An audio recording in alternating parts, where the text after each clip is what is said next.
तुम बेसहारा हो तो किसी का सहारा बनूं।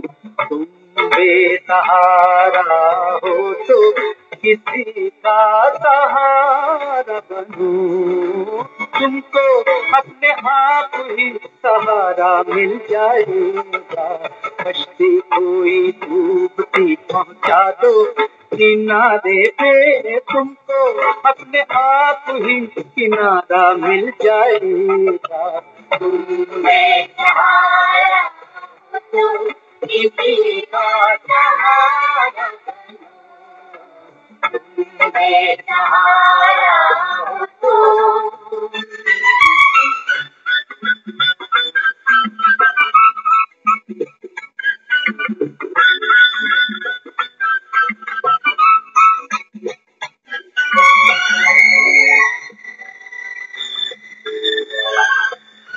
हंस कर जिंदा रहना पड़ता है, अपना दुख खुद सहना पड़ता है। रास्ता चाहे कितना लंबा हो, दरिया को तो बहना पड़ता है।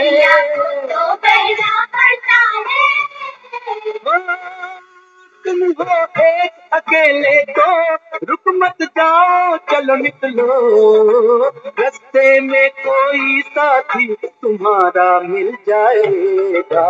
तुम बेसहारा किसी का सहारा, तुम बेसहारा तो।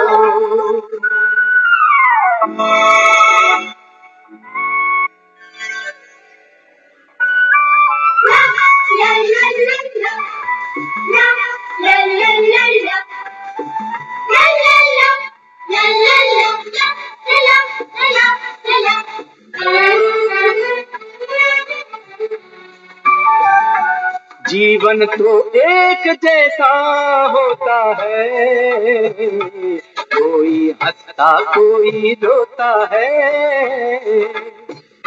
सब्र से जीना आसान होता है, फिक्र से जीना मुश्किल होता है।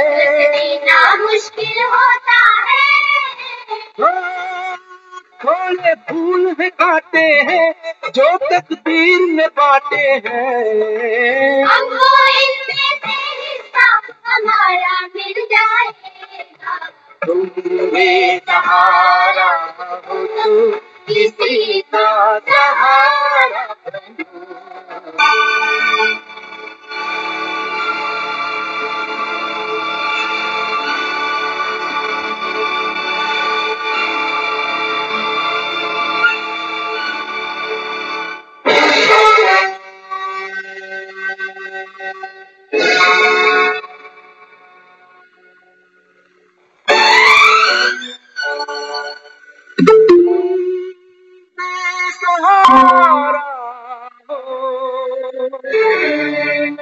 तो किसी का सहारा बनूं। तुमको अपने आप ही सहारा मिल जाएगा। कश्ती कोई डूबती पहुंचा दो किनारे पे, तुमको अपने आप ही किनारा मिल जाएगा। तुम बेसहारा हो तो किसी का सहारा बनो। तुम बेसहारा हो तो।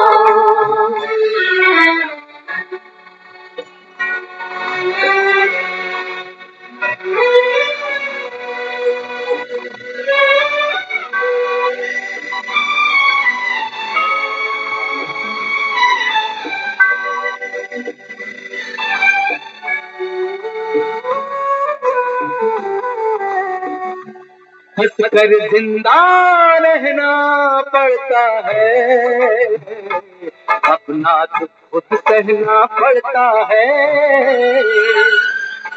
रास्ता चाहे कितना लंबा हो, दरिया को तो बहना पड़ता है। तुम हो एक अकेले तो रुक मत जाओ, चलो निकलो, रास्ते में कोई साथी तुम्हारा मिल जाएगा।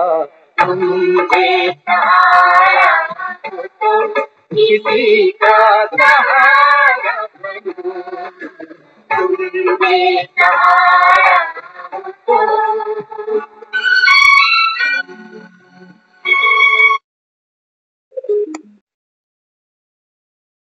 ओम शांति। ओम शांति सभी को।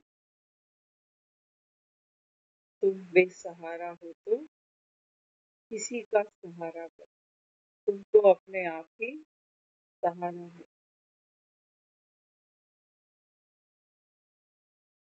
कहते हैं ना, खुद ही को कर बुलंद इतर।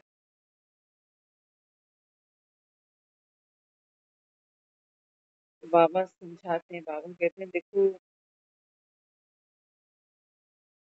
सेवा तो करते हो, बाबा कहते हैं सेवा अर्थात कर्म, है ना। हर इंसान, हर आत्मा अपना अपना पार्ट बजाए। तो बाबा कहते हैं बच्चे पार्ट कैसे बजाना, उपराम स्थिति। बाबा कहता है बेहद की।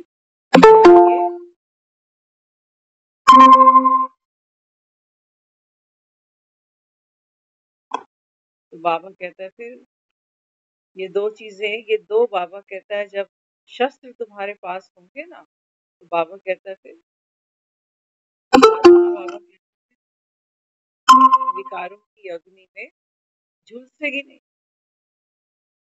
कौन से दो शस्त्र कहे बाबा ने? बाबा ने कहा देखो, एक तो सेवा जो भी करते हैं, किसी के बारे में सोचना, विचार करना, उसमें भी बाबा कहता है क्या हो, उपराम स्थिति हो, बेहद की। बाबा कहता है वैराग्य। ये दो चीजें बाबा कहता है जब आपके पास होंगी ना, तो बाबा कहता है आपका जो गुणों का, बाबा कहता है जो पूंजी है, ये मल्टीप्लाई होती चली जाएगी। दुनिया में भी तो लोग चाहते हैं ना कि पैसा कमाए तो अच्छा इंटरेस्ट मिलता रहे, बैंकों से मिलता रहे, बैंकों से कम पड़ता है तो जाके लोगों को दे आते हैं। कहते हैं इससे सूद अच्छा मिल जाएगा, बैंक कितना नहीं देता, है ना। तो आज हम ये समझेंगे उपराम स्थिति और बेहद का वैराग्य, ये कहीं से खींच के लाने पड़ेंगे या मेरे भीतर है ना। देखो, नाखून बढ़ते हैं ना हमारे, तो हम क्या करते हैं, नाखूनों को काट देते। तो जो कटे हुए नाखून होते हैं उनसे कोई प्रीत प्यार होती है हमारी? हाँ, लोग पार्लर जाते हैं, नाइयों की दुकान पे जाते हैं, हजामत कराते, कटिंग कराते। तो जो बाल कट जाते हैं, सलून में नीचे गिर जाते हैं, उन बालों से क्या मुझको कोई प्रीत प्यार होती है कि हाय मेरे सर के बाल देखो जमीन पर, और इसको कोई झाड़ू लगा रहा है, वो झाड़ू लगाकर इन बालों को कोई डस्टबिन में डाल।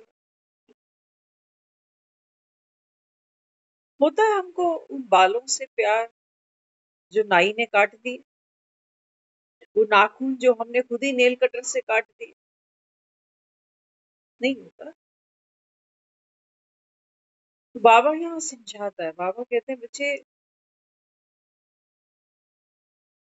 अंत समय, बाबा कहता है जो पेपर आता है ना, वो मोह का पेपर होता है। जहाँ मोह है, जहाँ लगाव है, जहाँ झुकाव है, तो बाबा कहता है फिर वो चीज, वो वस्तु, वो व्यक्ति तुमको याद आएगा। किसी को बच्चे, एक बार अगर हम अपना जीवन देखें ना, 24 घंटे की दिनचर्या, तो हम अंदाजा लगा सकते हैं कि अंत समय में मेरा फाइनल क्या निकलने वाला।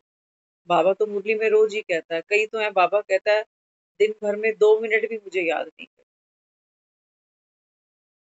जैसे ही बाबा कहता है सेंटर से निकले, बाप भी भूला, बाबा कहता है टोली भी भूली और बोली भी भूल गई।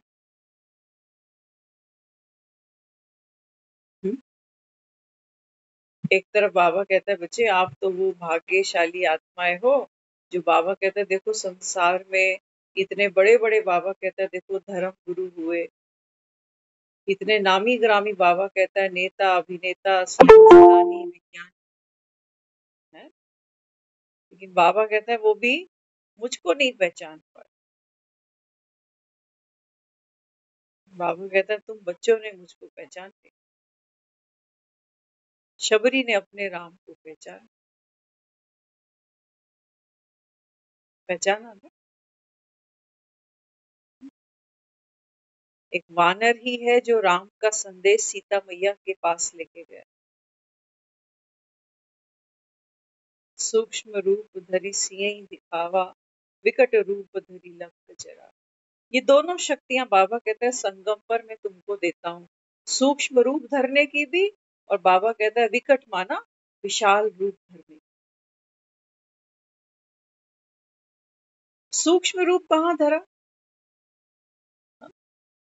बाबा कहते हैं बच्चे अगर राम को प्रत्यक्ष करना है तो नीवे हो जाना, विनम्र हो जाना। तो बाबा कहता है मेरी प्रत्यक्षता हो जाए। और बाबा कहते हैं बच्चे जहां पर माया आकर खड़ी हो जाए, वहां बाबा कहता है अपना विशाल रूप धारण कर ले। राम की प्रत्यक्षता आसानी से हो जाए।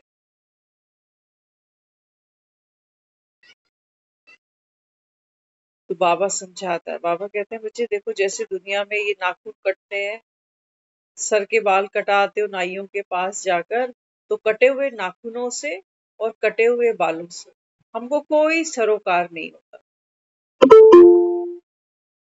ऐसे ही बाबा कहता है बच्चे इस संसार में तुमने जिससे भी प्रीत प्यार गाड़ी है, चाहे वो तुम्हारा अपना शरीर है ना, चाहे बाबा कहता है वो तुम्हारे सगे संबंधी है, परिवार है, रिश्तेदारी है, यारी दोस्ती है, धन है, दौलत है, संपत्ति है। बाबा कहते हैं बच्चे ये तुम तो, बाबा कहते हैं वो मूर्ख हो जो कटे हुए नाखूनों को रोते हो।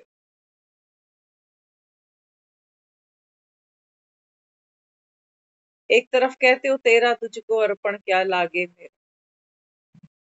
और एक तरफ बाबा कहते, तुमको बाबा कहता है सारा दिन बाप भूल जाते। सेवा करो, कर्म तो करना ही है। मेरा बच्चा समझ के मत करो, बच्चे को पानी पिलाओ, बच्चे को खाना खिलाओ, लेकिन बच्चा ही जानो ना सिर्फ। बाबा कहते हैं ये मेरा है ना, ये बाहर, बाबा कहता है अब मुक्त हो जाए इससे, मुक्त हो जा बाबा। अभी हम थोड़ा बाहर थे तो हमको एक पहली बार ही कोई मिला, पड़ोस में कोई है तो उनके रिलेटिव कोई आए हुए, तो सहज ही उनसे थोड़ी सी बातचीत हुई, तो उन्होंने कहा कि ये ओम शांति में जाते हैं। तो कहने लगी कि आप मुझे कुछ ऐसा मंत्र दो कि मेरा मन शांत रहे, बेटी की शादी करनी है, मुझे बहुत टेंशन रहती है,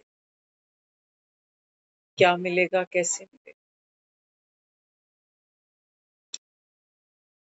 यही टेंशन मेरी माँ ने मेरे लिए करी थी, यही टेंशन मैं अपनी बेटी के लिए कर रही हूँ, मेरी बेटी भी आने वाले वक्त में यही करे। ऐसे ही जीवन चलता जाए या कुछ करे मरम्मत इसकी। हाथ हमारे कुछ भी नहीं लगता वैसे देखा जाए, जीवन तो जी लेते हैं, जैसे गधे के गले में रस्सी बांधते हैं ना तो खींच लेते हैं उसको। तो हम भी जैसे जीवन को खींच रहे। तो बाबा कहते हैं बच्चे, सबसे पहली बात, आत्मा जिस तन में बैठी है, विराजमान है, बाबा कहते हैं बच्चे सबसे पहले इससे उपराम होना से, इससे उपराम। क्योंकि मृत्यु जब आती है ना तो वो ये शरीर ही आत्मा से अलग करती है, और इसके अलग होते ही संसार का सारा वैभव, सारे संबंध, सारे सपने, सारी स्मृतियां, सब जैसे खत्म। दी एंड। तो बाबा कहते हैं बच्चे, मृत्यु जो आएगी वो तो बड़ा कष्टदायक है बाबा। बीमारी का नाम सुन के ही लोग देखो कांपने लगते हैं, थर थर। दूसरी बातें क्या दुख देती हैं, बीमारी का खर्चा, कितने लंबे समय बीमारी चलेगी तो फिर कौन करेगा।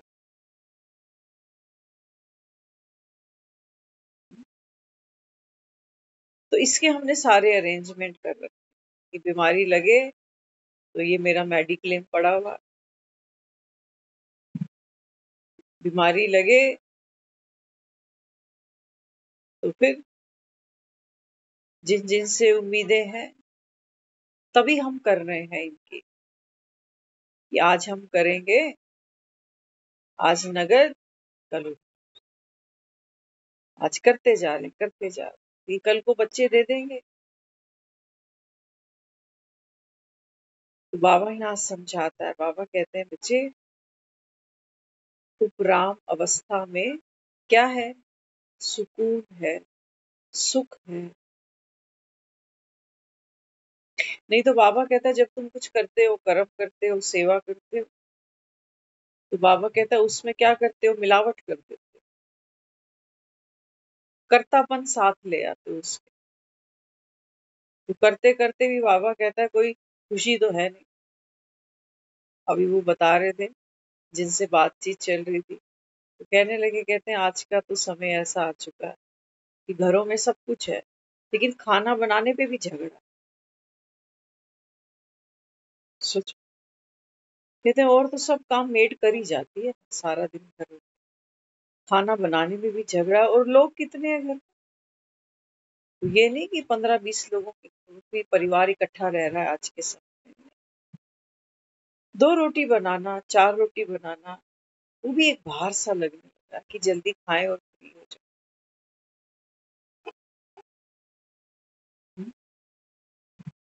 तो बाबा समझाता है, बाबा कहते हैं बच्चे, पानी पियो ना तो आत्मा समझ कर ये देखो कि मुझ आत्मा को तो कभी इस पानी की प्यास लगती ही नहीं, ये तो देह की जरूरत है। तो प्यास को भी देखो, और पानी पीते हुए बाबा कहता है जो तुमको अनुभूति होती है ना कि पानी से जो सुख मिलता है, तो किसको मिला? कहते हैं बस अब प्यास बुझ गई। बुझी प्यास, आधे घंटे बाद फिर मुंह सूखने लग जाए। बाबा कहते हैं बच्चे, ये जो देह है ना, इसकी जरूरतें, इसकी प्यासें, बाबा कहता है कभी पूरी होती नहीं है, कभी नहीं होती है बाबा। तो सबसे पहले बाबा कहता है ये पाठ पक्का करो, भोजन बनाओ, अपने लिए बनाओ, परिवार के लिए बनाओ, लेकिन बाबा कहता है उसमें मोह की कड़छी मत घुमाओ कि मेरी। नहीं बाबा, विषाक्त हो गया ये खाना, ये भगवान तो इसको भोग नहीं लगा सकते। हम कहते हैं ना कि ब्रह्मा भोजन, तो ब्रह्मा भोजन क्यों बना? हम कहते हैं हमने भोजन पहले बाबा को स्वीकार कर, बाबा तो नहीं स्वीकार कर। प्रकृति देखो ना, बाहर फसलें देखो, खेतों में फसलें होती हैं, लहरा रही हैं, झूम रही हैं, बाबा कहते हैं वहीं पर मैं भोग लगा लूं, खुले आसमान के नीचे, जहाँ कोई कर्तापन है ही नहीं फसलों के अंदर, अपनी मस्ती में नाच रहे हैं खुले आकाश के नीचे। क्या हमारी कड़छी भी ऐसे मस्ती से चलती है कढ़ाई कुकर के अंदर?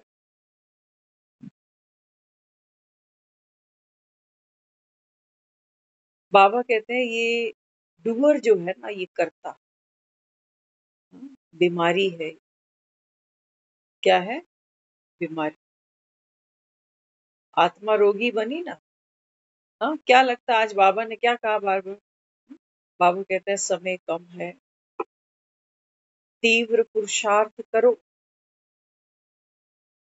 तो हमें लगता है मुझको कुछ करने को कह रहा है बाबा, समय कम। एक बहन ने आज बताया, वो कहने लगी कि ये जो मुरली है ना, ये फरवरी की मुरली है और अगले महीने शिवरात्रि है। बाबा ने बात भी की शिवरात्रि। बहन कहने लगी कि इसका मतलब एक महीने में भी कोई चाहे ना तो वो एवर रेडी हो सकता है, वैराग्य की वृत्ति पा सकता है। कितने टाइम में? वो कह रहे हैं एक महीने, क्योंकि बाबा होमवर्क देता है। तो बाबा पूछता है कितने समय, कितना टाइम चाहिए तुमको संपूर्ण बनने के लिए? बस बाबा कहता है माया कर गई प्रवेश, है ना। क्या कहते हैं कई, वो बहन ने एक बहुत अच्छी बात की 2-3 दिन पहले। वो कहने लगी इस बार जब मैं पांडव भवन जाऊंगी ना, तो मैं सुधर के आऊं।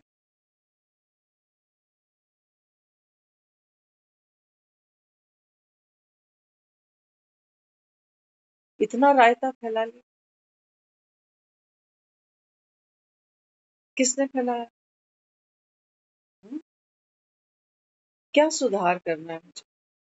कि मैं अमृत वेला उठूं, कि मैं रोज सेंटर तक मुरली सुनने जाऊं, कि जो जो बाबा मुझे सेवाएं दे मैं भागते भागते उनको करता जाऊं, करता जाऊं। बहुत से हैं जो रोज जा रहे हैं सेंटर, कई सालों से जा रहे हैं। और आज भी जब उनसे कोई पूछे ना कि आप एवर रेडी परफेक्ट संपूर्ण बन गए, तो कहते हैं नहीं, अभी कुछ कुछ है, अभी ये शक्ति आई नहीं मेरे अंदर। अभी भी किसी का पार्ट देखते हैं तो फिर थोड़ा थोड़ा डिस्टर्ब हो जाते हैं। ये कोई 1.5-2 महीने पहले की बात है, सेंटर पे कालका जी से बड़ी बहन ने ये प्रश्न पूछा हमारे ही सेंटर पे आकर। उन्होंने कहा कि बाबा जो ये मुरली में कह रहा है कि कोई तुमको बद्दुआ दे, क्या तुम उसको दुआ दे सकते हो? सच सच बता ना। तो जो 30 साल पुराने ज्ञान में है ना, वो क्या कह रहे हैं? कहते नहीं, अभी तो बहुत पुरुषार्थ बाकी। बाबा के सामने थोड़ी मैं झूठ बोल सकती हूँ कि मैं कर सकती हूँ। बाबा तो जानता ही है। बाबा तो रोज ही कहते हैं, टीचर तो जानता ही है बच्चा कितना लायक बन। 30 साल में नहीं हो पा रहा। वो रोज पूछता है कब संपूर्ण बनना है? आज भी कहा, हाँ पर्दा उठा दूं, सब तैयार हो, है ना। तो जब हम ये सब के अनुभव सुनते हैं, तो बाबा कहते हैं बच्चे समय कम है, तीव्र पुरुषार्थ करो। अब बाबा कहता है चढ़ती नहीं, उड़ती कला का समय आ गया। उड़ो और उड़ाओ। क्या कह रहा है? उड़ो और उड़ाओ।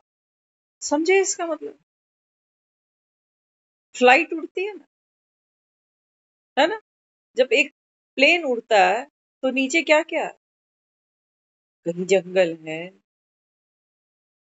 कहीं बदबूदार कीचड़ है, गड्ढे हैं, कहीं लोग लड़ रहे हैं, कहीं बहुत कुछ हो रहा है, हो रहा है ना। लेकिन प्लेन क्या कर रहा है? एक हाइट ली है, उस जमीन छोड़ दी उसने, जमीन में नीचे कितना कचरा है उससे भी उपराम हो चुका। यहाँ कितने मेरे सगे संबंधी बैठे हैं, कितने यार दोस्त हैं, कितने दुश्मन हैं, सबसे ऊपर उठ गया। नीचे कोई काम नहीं कर रहा।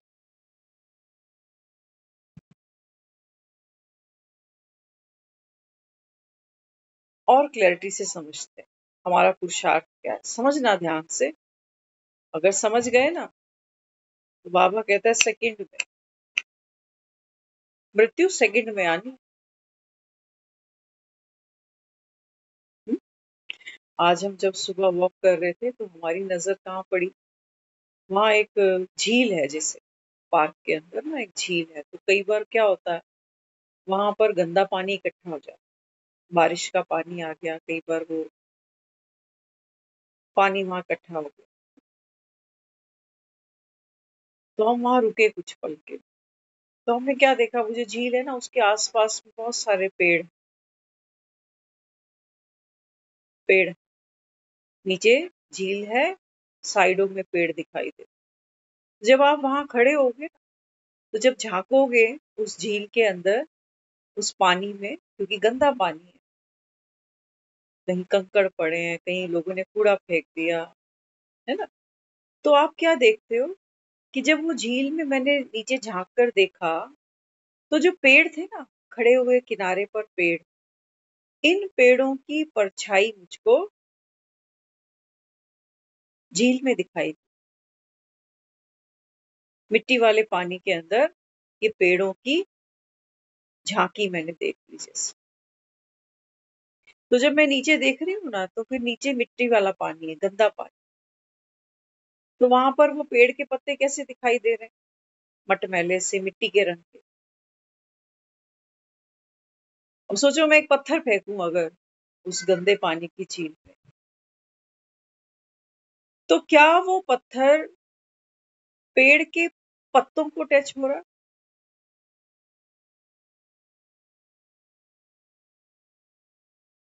हो रहा है? अगर मैं पेड़ को ऊपर देखूं ना तो पेड़ कैसा दिखेगा, ऊपरा, बेहद की वैराग्य, उसको कोई मतलब ही नहीं कि नीचे कितना गंदा पानी है, कितना गहरा पानी है, कितनी स्मेल आ रही है, लोगों ने कितना कूड़ा फेंका हुआ है, उसको कोई मतलब। उसकी एक अपनी यात्रा है आकाश की तरफ उठने। अब मैं देखूंगी तो मुझे लगेगा कि भाई ये पेड़ इतना गंदा हो गया, क्योंकि मुझे उसकी परछाई कहाँ दिख रही है अभी, नीचे दिख रही है जमीन में जहां गंदा पानी। तो मैं आत्मा भी आकाश की तरह न्यारी, इसीलिए हम कहते हैं भगवान की प्यारी। कोई मरता है ना तब हम कहते हैं वो भगवान को प्यारी हो गई आत्मा। बाबा कहते हैं बच्चे आत्मा तो न्यारी है इस तन से, देह की दुनिया से, तो बाबा कहता है मुझे तो इसी वजह से प्यारी, क्योंकि मैं भी ऐसा ही हूँ, है ना। तो देखना ये जो गंदा पानी है ना, ये मेरा कर्तापन है, ये ईगो है, ये अहंकार है। यहाँ दुर्गंध भी है कि मैं इतने साल से ज्ञान में चलता जा रहा हूँ, कभी क्लास मिस ही नहीं करी, कभी अमृत वेला मिस किया ही नहीं, स्मेल भी आ रही है इस रुके हुए पानी से। लेकिन क्या मुझ आत्मा का इस गंदे पानी में गिरना संभव है? क्या आकाश का एक टुकड़ा झील में गिरेगा शर्म से, लज्जा से? गिरेगा नहीं गिरेगा। हम वहां खड़े थे, हमने वहां पेड़ों को देखा, पेड़ कैसे हैं? गंदा पानी तो उन पेड़ के पत्तों को छू भी नहीं रहा, कितने ऊंचाई पर है वो पेड़ के पत्ते, और हवा से वो ये नाचते हैं ऐसे ऐसे ऐसे ऐसे। और नीचे दिखाई, नीचे देखोगे ना अगर, नीचे मानो देह के भान को अगर देखोगे तो बहुत कुछ करना पड़ेगा भाई। अभी अभी तो गंदगी बहुत है नीचे, अभी तो मैल बड़ी जबरदस्त है मेरेपन की, अभी तो देह का भान है, अभी तो विकार है, अभी तो बहुत कुछ है। और अगर बाबा कहता है आप स्वयं को देखो, तो बाबा कहता है बच्चे आप तो न्यारे हो, बाप समान बनना नहीं। एक बच्चा जब दुनिया में पैदा होता है ना, तो वो अपने बाप जैसा बनने के लिए कुछ स्पेशल कोई वो ट्रेनिंग नहीं लेता कि मेरा बाप कैसा दिखता है, कैसा बोलता है। लेता है? नहीं, संग का रंग लग जाता है।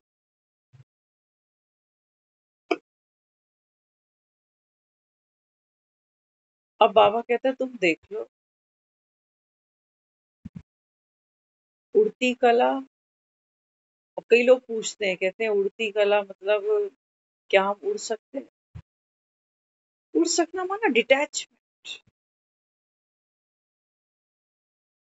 सेकंड में बाबा। नाखून काटने में क्या देर लगती, डिटैच हो गया, जो नाखून कट के नीचे गिर गया उसके साथ क्या मुंह मेरा। जो पार्ट हम खेल चुके हैं। हम बाबा कहते हैं बच्चे वो तो समय कट के नीचे ही गिर गया ना। तो कटे हुए नाखून, ये कटे हुए बाबा कहता है जो हजामत कराते हो नाइयों से, बाल सलून में फेंक आते हो, इनके साथ कोई मुंह रहता है तुमको?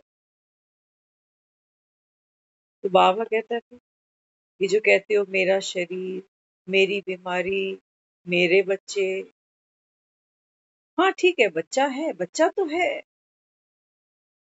बच्चा समझ के कर दो। लेकिन बाबा कहता है वो मेरा मेरा जो बीमारी है ना, बाबा कहता है वो तो छोड़ो।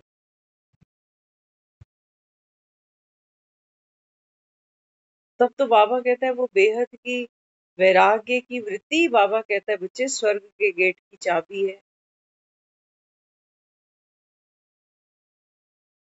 ऐसा नहीं होगा कि तुम सोचो कि मेरे पास स्वर्ग के गेट की चाबी आ जाए तो साथ में मम्मी डैडी को, भाई बहनों को, पति को, बच्चों को 5-7 पास ले आओ। एक पास पे 5 लोगों की एंट्री है, ऐसा नहीं होने वाला। 1 लाख चलो।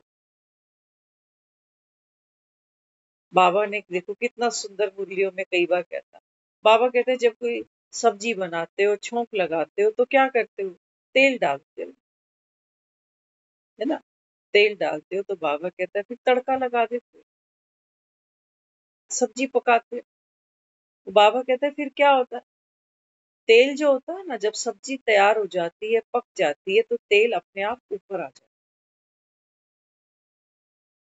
क्या हम रिफाइंड तेल से भी गए पीते हैं?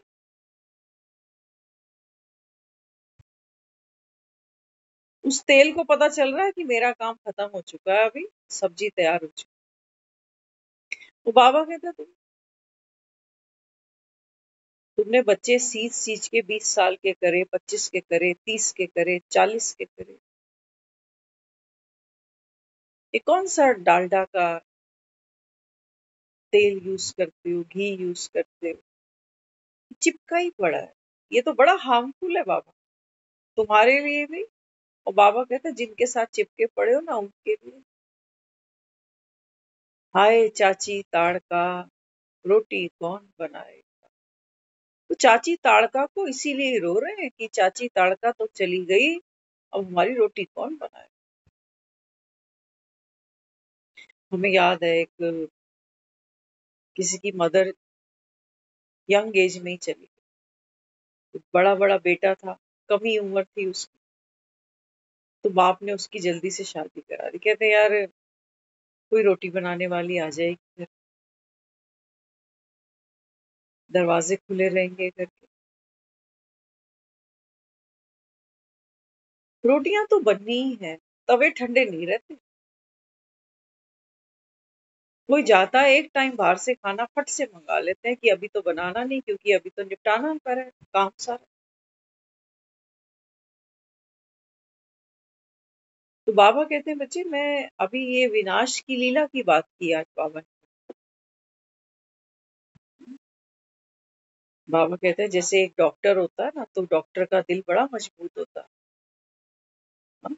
कैसे देखो वो पेशेंट को ओटी में ले जाता है और कैसे चीर फाड़ करता है, मजबूत दिल होता है उसका। तो बाबा कहते हैं बच्चे मुझको भी क्या चाहिए? रूहानी सर्जन चाहिए मुझे, विनाश की लीला बाबा कहता है तुम देख सकते हो, देख पाओगे। उसके लिए क्या करना पड़ता? बाबा कहता है उसके लिए बालकनी की सीट लेनी पड़ती। थिएटर में जाते हैं ना लोग, हम्म, तो बालकनी की सीट होती है, वो एकदम लास्ट में बैठ। टिकट एक्सपेंसिव है, वो आगे की टिकट सस्ती है, पीछे की टिकट महंगी। तो बाबा यहाँ समझाता है, बाबा कहते हैं बच्चे ये जो बालकनी सीट जिसको बाबा साक्षी कहता है, हाँ, बाबा कहते हैं बच्चे इस सीट पर बैठ के देखोगे ना, तो बाबा कहता है विनाश की लीला। बाबा कहते हैं बच्चे अगर तुम वाकई ही समझू सियाने हो, समझदार हो, देह का भान छोड़ बैठे हो ना, तो बाबा कहता है ये विनाश की लीला तुमको क्या लगेगी? क्या लगेगी? जैसे मोहल्ले में लोगों के झगड़े देखते हैं ना, हाँ, कितने इंटरेस्ट के साथ देखते हैं, कितने ध्यान से सुनते हैं बाहर की किसकी आवाज आ रही है, वो क्या बोल रहा है, वो क्या बोल रही है। सुनते हैं ना लोगों के झगड़े, कितने मस्त होके सुनते हैं, बड़ा मजा आ रहा होता है। अपने ही काम छोड़ के बाहर खड़े हो जाते हैं देखने के लिए कि देखें अब क्या होता है। दूसरे को भी बुलाते हैं, अरे बाहर आ, जल्दी से देख बाहर आ। उनके घर के बाहर पुलिस खड़ी हुई है।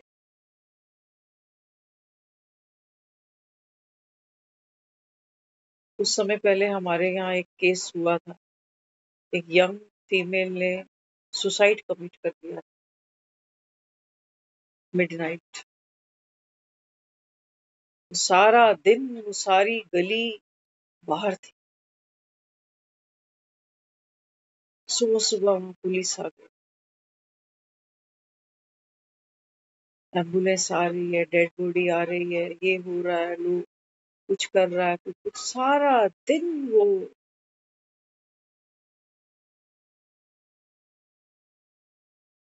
डर भी रहे हैं, हाय हाय भी हो रही है,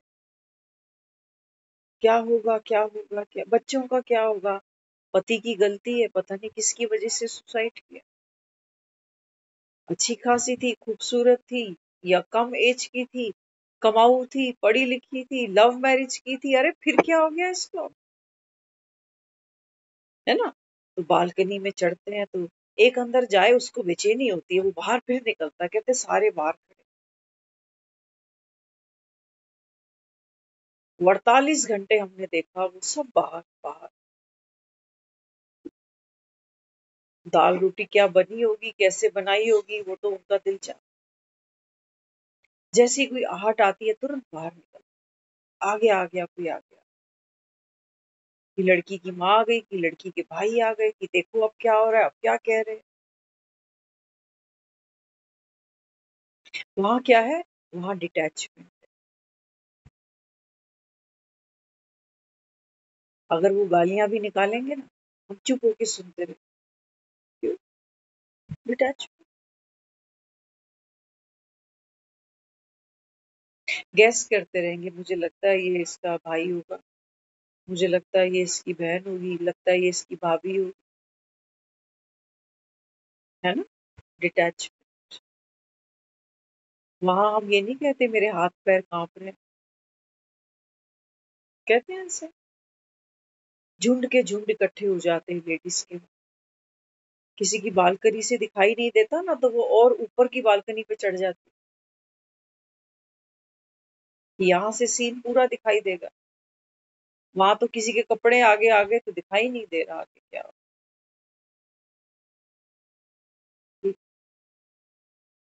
अब समझ, बाबा हमको ये देखने को नहीं कह रहे, ये देखना नहीं है बाबा। इस देखने में बाबा कहता है बच्चे दुआएं नहीं,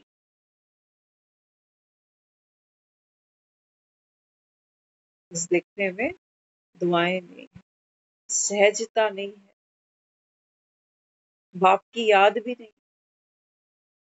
यहाँ तो बाबा कहता है तुम और विकारों को बढ़ा रहे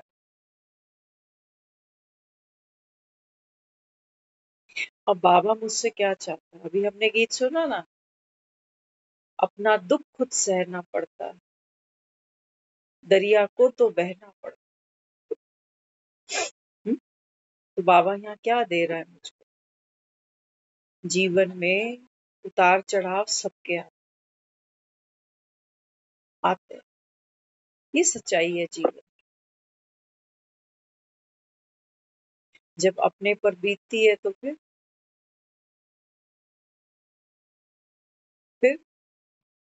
क्या होता है उस समय? क्या होता है उस समय? फिर बालकनी पे खड़ा होना अच्छा नहीं लगता, क्योंकि कहते मैं बाहर जाऊं भी नहीं तो लोग मुझसे पूछेंगे अब क्या हुआ, अब क्या है, अब क्या है। वो बेचारा बाहर जाता ही जिसकी आप बीती हो।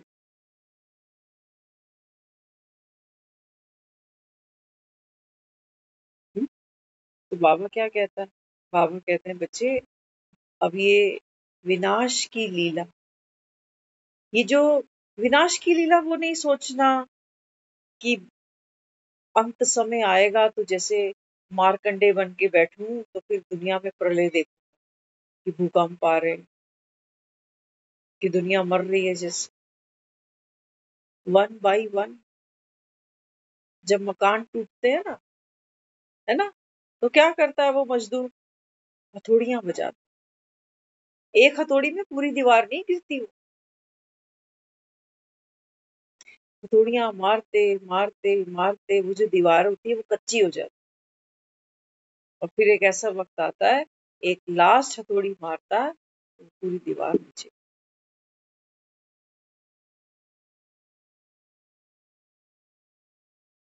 तो बाबा कहते हैं बच्चे, ये ज्ञान, ये खजाने तो बाबा कहता है अनमोल है, लेकिन बाबा कहता है तुम इनको जीवन में यूज करो तब अनमोल। पैसा वो जो खर्च करके सुख तो ले लूं, वो पैसा किस काम का जो जेब में पड़ा लेकिन मैं खर्च ही नहीं कर। वो पैसा तो किसी भी काम का, मेरे पास था या नहीं था बराबर ही हो गया फिर तो। हम्म? तो बाबा क्या समझाता है? बाबा कहते हैं बच्चे, विनाश लीला ध्यान से समझना। जब हमको विनाश समझ में आता है ना, तो हमको चारों तरफ, बाबा भी कई बार कहता है ना, भक्तों की चीख पुकार सुनाई नहीं देती, भक्त बेचारे रो रहे हैं, चिल्ला रहे हैं, क्या क्या उन्होंने। हाँ, बहुत पैसे वाले लोग हैं जिनकी हम बात कर रहे हैं, वो कह रहे हैं कि सब कुछ है घर में, एक ऐसा मंत्र दो बस मेरा मन शांत हो जाए।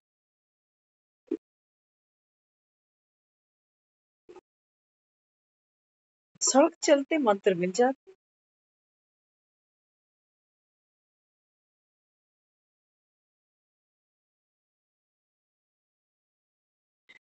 ये किलो आम नहीं है, ये दर्जन दो दर्जन केले नहीं है कि कोई खरीद रहा था कि चलो हम भी ले लें, दे दो मंत्र। कैसे दिया?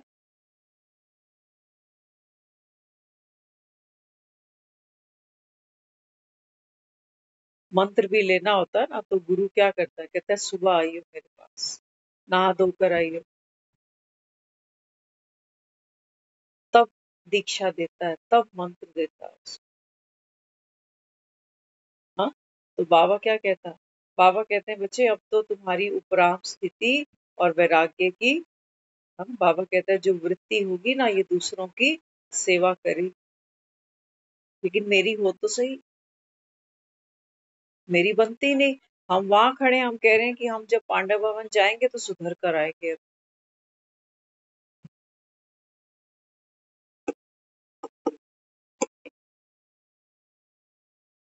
पांडव भवन, भवन की कोई विशेषता नहीं है, पांडवों की वजह से वो पांडव भवन बना।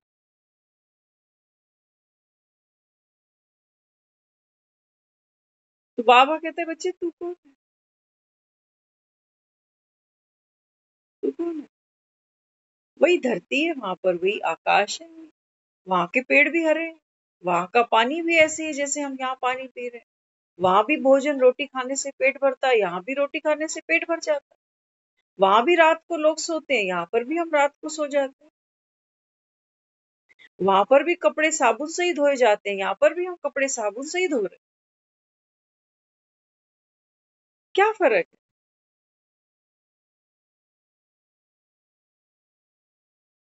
बाबा कहते हैं बच्चे ये तुम्हारा मन है ना, बाबा कहते हैं। ये कहता है अभी तो रास्ता बहुत दूर है, मंजिल बहुत दूर है, अभी तो पेड़ के खजूर बहुत दूर हैं, अभी हाथ नहीं लगे हैं, अभी मेरी स्थिति बनी ही नहीं, अभी तो हम ज्ञान में भी कच्चे हैं, अभी हम योग में भी कच्चे।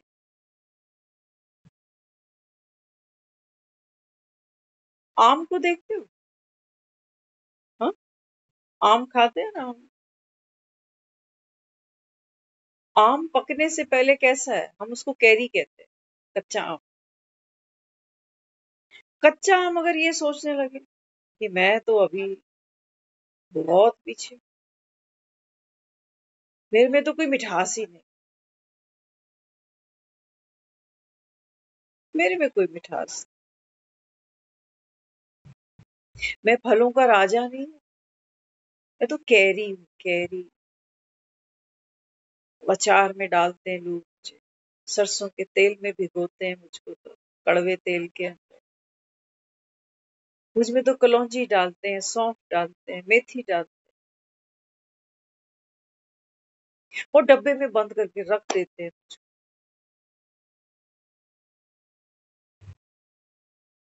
ये कच्चे आम ही तो पक्के बनते हैं। एक बच्चा ही तो बूढ़ा हो जाता है।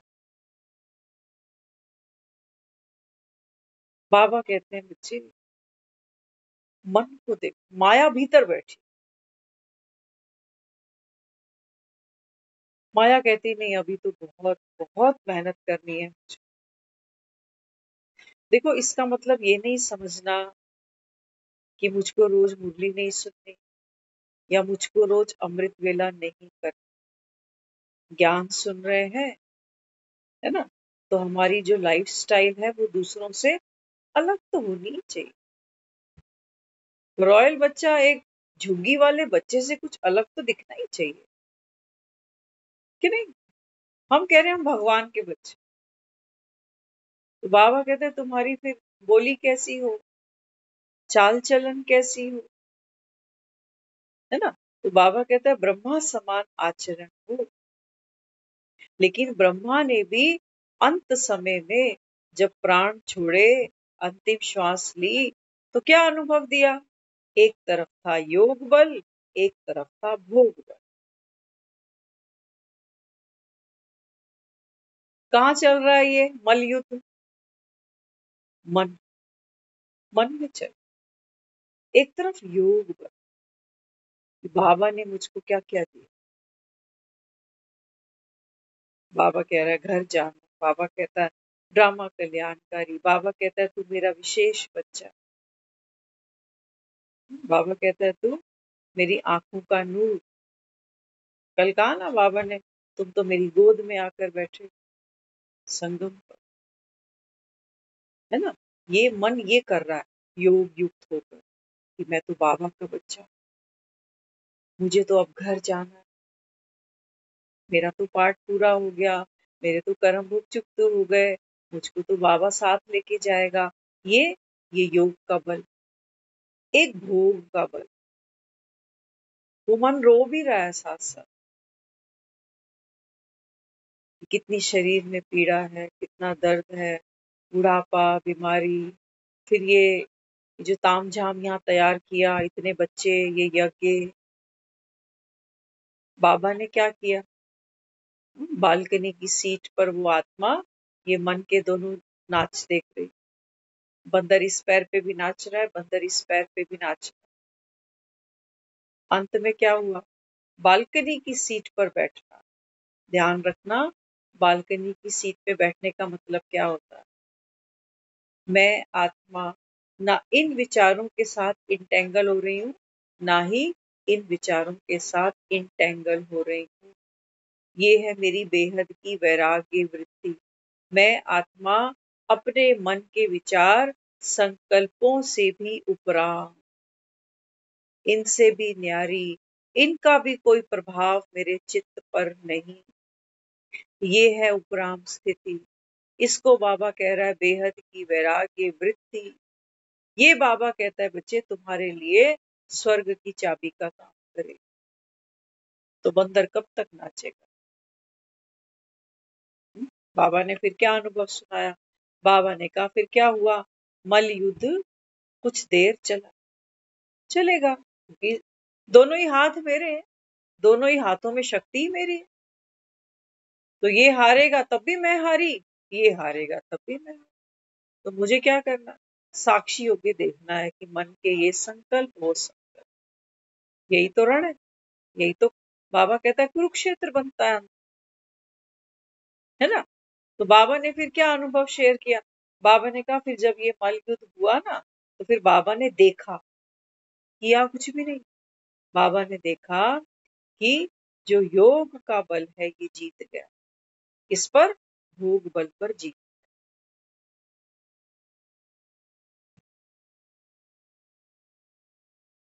साक्षी होकर देखा, किया कुछ नहीं, कोई शक्ति नहीं लगाई कि इन विचारों को गिरा दूं और इनको खड़ा कर दूं, क्योंकि मैं तो शांत स्वरूप शक्ति स्वरूप।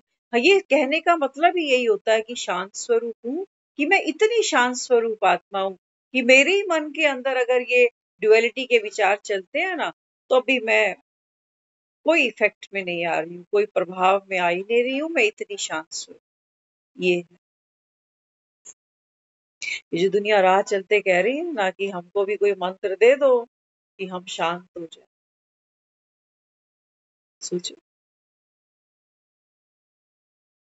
ये है वो मूल मंत्र। अपने ही मन के संकल्पों से भी डिटैच मैं आ। बाबा कहता है ये तुम्हारी स्वर्ग की सीढ़ी है, ये है बाबा कहता है विनाश की लीला।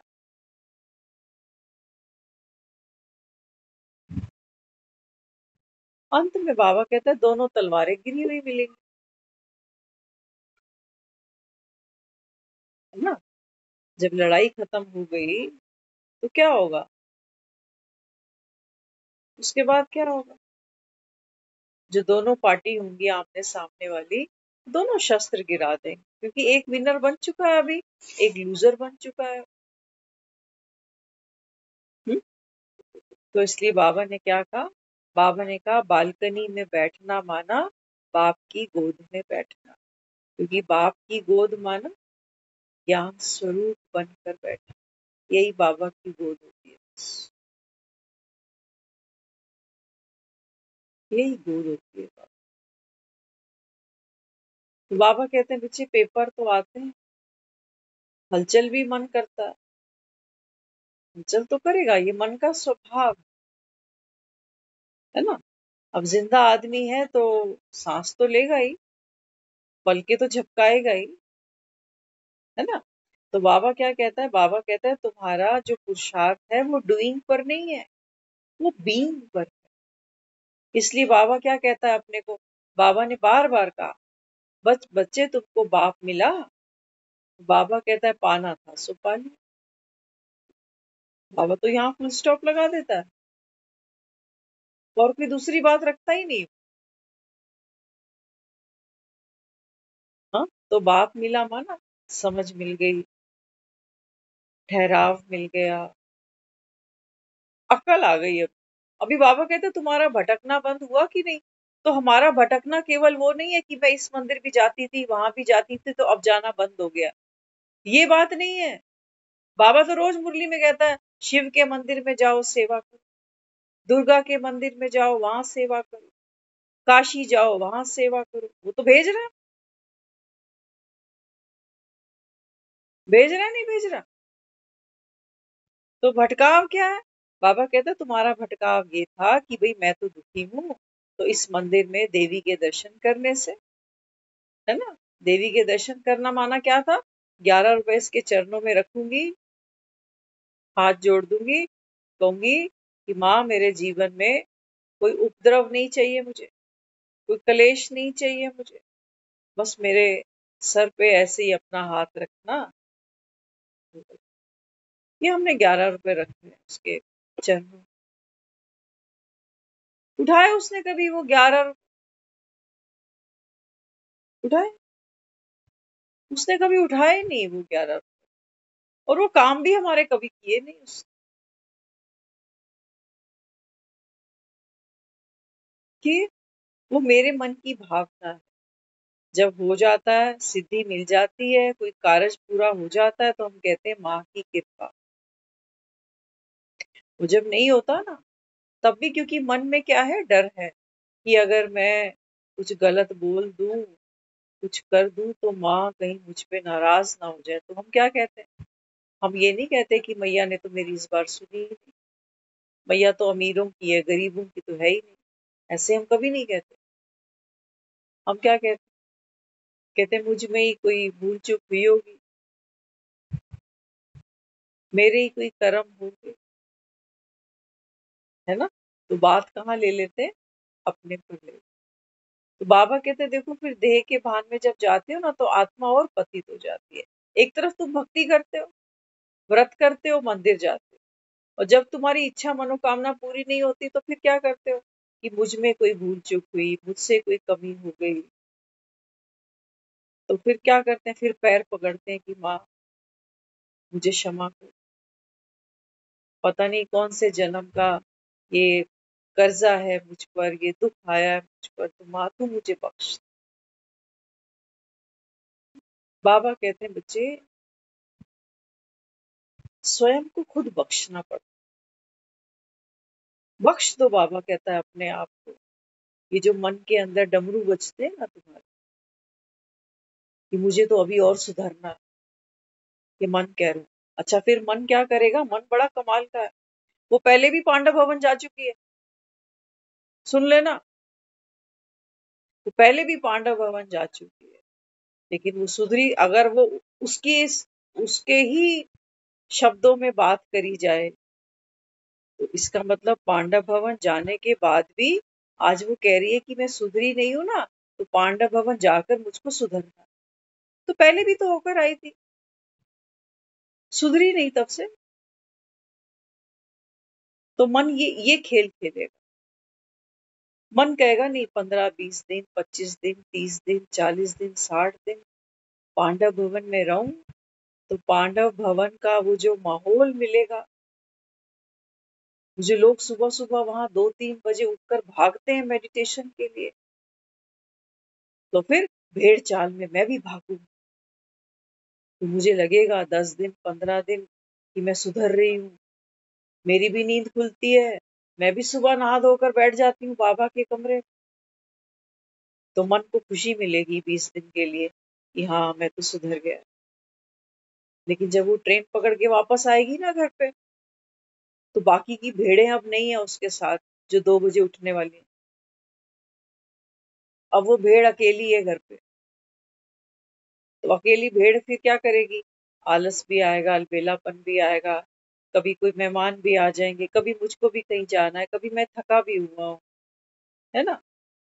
तो फिर उसको लगेगा अब मैं फिर बिगड़ गई, वहां सुधर गई थी, यहाँ बिगड़ गई थी, यही लगा रहे। इसका मतलब तो ये हुआ कि मैं आज भी गुलाम ही हूँ। वो बाहर का ऐसा वायुमंडल दिखता है, जैसे ढोल बजते ना शादी के, तो मन करता है मैं भी जाके नाच।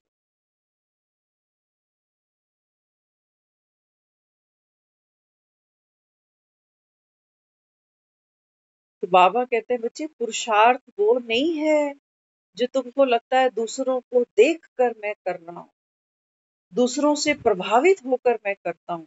ये पुरुषार्थ नहीं है। इसको बाबा कहता है तुम वही भक्ति का संस्कार समझ ले, कि जैसे अमावस आती है ना, तो लोग दान पुण्य सारे करते हैं। पूर्णमासी आती है तो देखो दुनिया स्नान करने चली जाती है। संस्कार तो वही है मेरे अंदर, भेड़ चाल वाला। ये सब कर रहे हैं तो मैं भी करूं। तो मधुबन में सब कर रहे हैं, क्योंकि मधुबन में रहने वाला अगर वहां की दिनचर्या को फॉलो नहीं करेगा तो लोग उसको वहां रहने ही नहीं देंगे। रहने देंगे? कोई फौज में चला जाए और वो वहां के रूल्स रेगुलेशन को फॉलो ही ना करे तो इसको फौज में कौन टिकने देगा? उसकी तो मजबूरी बन गई अभी। बाबा कहता है तू चेक कर बाप से कितना प्यार है, जगह कोई वर्थ ही नहीं रखती। एक आदमी को जेल में डाल दिया। उसकी आदत थी वो रोज सुबह ना सैर पर जाता, घंटों वहां बैठता था ग्रीनरी के बीच में, पेड़ पौधों के बीच में, ऑक्सीजन लेता, बड़ा आनंद लेता था। पक्षियों की आवाजें सुनता, फूलों को छूता था, घास पे नंगे पांव चलता था, खूब आनंद लेता था। लेकिन जीवन में एक ऐसा समय आया कि लोगों ने उसको जेल में के कारावास में डाल दिया। अब आदत तो थी उसकी सुबह सुबह पार्क में जाने की, लेकिन अब तो जेल की कारावास में पड़ा है तो पार्क कैसे जाता। लेकिन देखो क्या किया उसकी नींद उसी समय खुलती थी जैसे वहां घर पे उठता था। उसी काल कोठरी के अंदर उतने ही बजे उठ करके क्या करता था, कल्पना करता कि सूरज निकल रहा अभी, बड़े बड़े ऊंचे ऊंचे जो पेड़ हैं वो लहरा रहे हैं, पक्षियों की आवाजें मैं उसके कानों में बजती थी, सुंदर सुंदर उसको फूल दिखाई देते थे, पाँव के नीचे महसूस करता था जैसे गीली गीली घास है।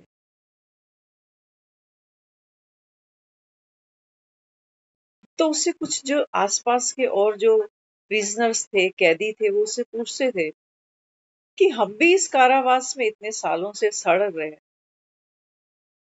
लेकिन सुबह सुबह जब तू उठता है तो तेरे चेहरे पे एक अजीब सी रौनक दिखाई दे,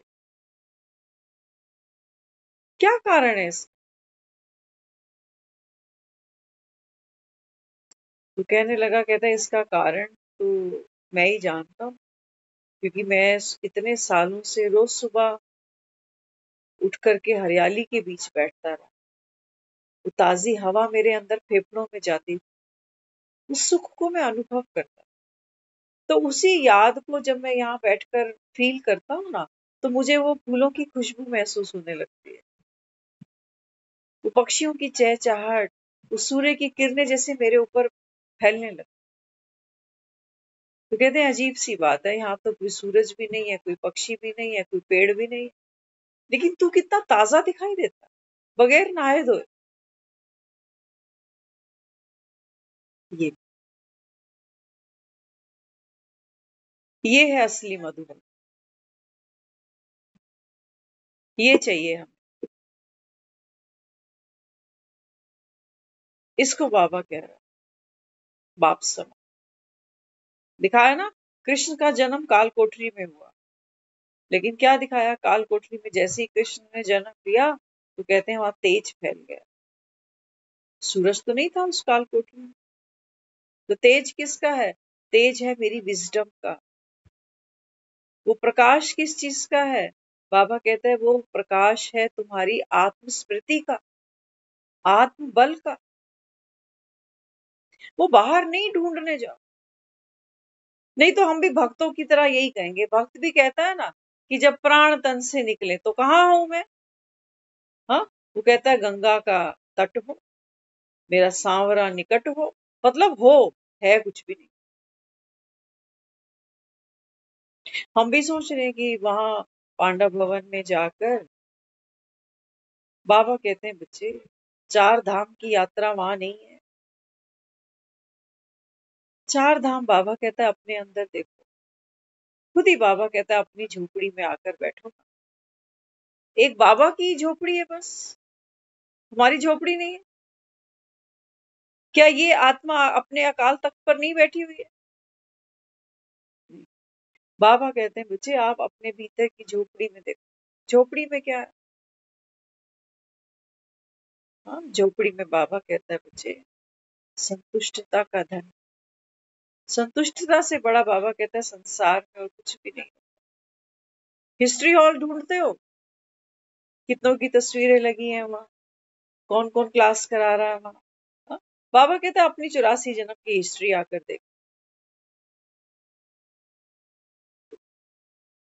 बाबा का कमरा, बाबा कहते हैं बच्चे संगम पर आप अपना कमरा देखो। हाँ, कहाँ से देखूं? बाबा कहता है वो जो मन है ना तुम्हारा, कितना विशाल है। बाबा का कमरा तो फिर भी फिजिकली छोटा है, हाँ, लेकिन बाबा कहते हैं बच्चे मन को देखो, कितना विशाल है, कितनों को अंदर लिए बैठा है। मेरा घर, मेरे बच्चे, मेरा ये, मेरा वो, मेरा। बाबा कहते हैं इसको खाली कर देना, अब घर जाएगा। और क्या देखते हैं? शक्ति स्तंभ, है ना? कहते हैं वहां जो बाबा है ना, ब्रह्मा बाबा की जो अस्थियां हैं वो आज भी सेवा करती हैं। क्या लिखा है वहां? हाँ, हमारे अति प्यारे पिता श्री बाप की याद दिलाते हैं कि मैं इस बाप का बच्चा हूं। जो बाप मुझे क्या कहता है बच्चे, याद की यात्रा पर रहना। क्या बाबा कहते हैं जब तुम खुद शक्ति स्वरूप बनोगे ना, बाबा कहता है मैं तुम्हारी परिक्रमा लगाऊं। वो दिन लेकर आओ जल्दी। तुम कब तक यहाँ पहुंचते रहोगे, बसों में ट्रेनों में धक्के खाते हो? बाबा कहते हैं मुझको वो दिन ला कर दे जब बाबा कहता है तू आत्मा स्वयं शक्ति का स्तंभ बन जाए। और बाबा कहता है मैं तेरी परिक्रमा करूं। ये करो ना, ये करो ना। तो मेरा पुरुषार्थ देखा देखी का नहीं है कि कोई उठ रहा है तो मैं उठ रही। टाइम ज्यादा हो गया। ये है बेहद की वैराग्य, है ना? जो हूँ, जहां हूँ, जैसे हूँ, संपन्न हूँ, भरपूर हूँ। कुछ नहीं पाना, कुछ नहीं बनना, कहीं नहीं जाना। बस जहां पर भी हूँ, बाप के दिल पर राज करने वाली मैं आप। ये सोचने में पैसा लग रहा है, ये फील करने में नोट देने पड़ रहे हैं किसी को। बाबा कहते हैं बस एक बाप से प्यार, ये चेक करो। बाप से प्यार होगा तो बाकी का बाबा कहता है सब कुछ होता जाएगा। फिर तुम मुरली भी सुनते रहोगे, फिर तुम अमृत वेले भी करते रहोगे। वो देखा देखी का नहीं कि किसी ने जाके, देखते हैं ना वो करवा चौथ आता है तो एक ने मेहंदी लगाई तो दूसरी भी भागती है, कहती वो 500 रुपए दे आई मेहंदी के, आप तो मुझे 200 रुपए तो दे दो। अरे नहीं, जिसको प्यार होगा ना वो तो ऐसे मेहंदी उठाएगी होली के अंदर, और ये रंग गए हाथ, ये ले, सौदा खरा। तो बाबा कहते हैं बच्चे एक ही पराकाष्ठा है। कौन सी? हाँ, बाबा कहते हैं बच्चे तुझको बाप से प्यार की तरह, साजन से प्यार की तरह। बाकी ये चूड़ियां सोने की पहनने से थोड़ी कोई प्यार हो जाए, बनारसी साड़ी पहनने से थोड़ी कोई प्यार हो जाए।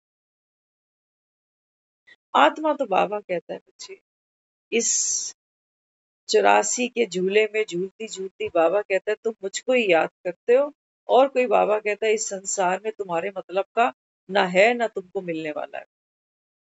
तो बाबा कहता है फिर रोते भी हो, चिल्लाते भी हो, मांगते भी हो मुझसे। और बाबा कहता है बच्चे मैं तो तुमको यही ज्ञान के खजाने देता हूँ कि हो जा, लाइट हो जा, तू है ही लाइट स्वरूप। ये है उपराम स्थिति, ये है हमारी बेहद की वैराग्य। ओम शांति।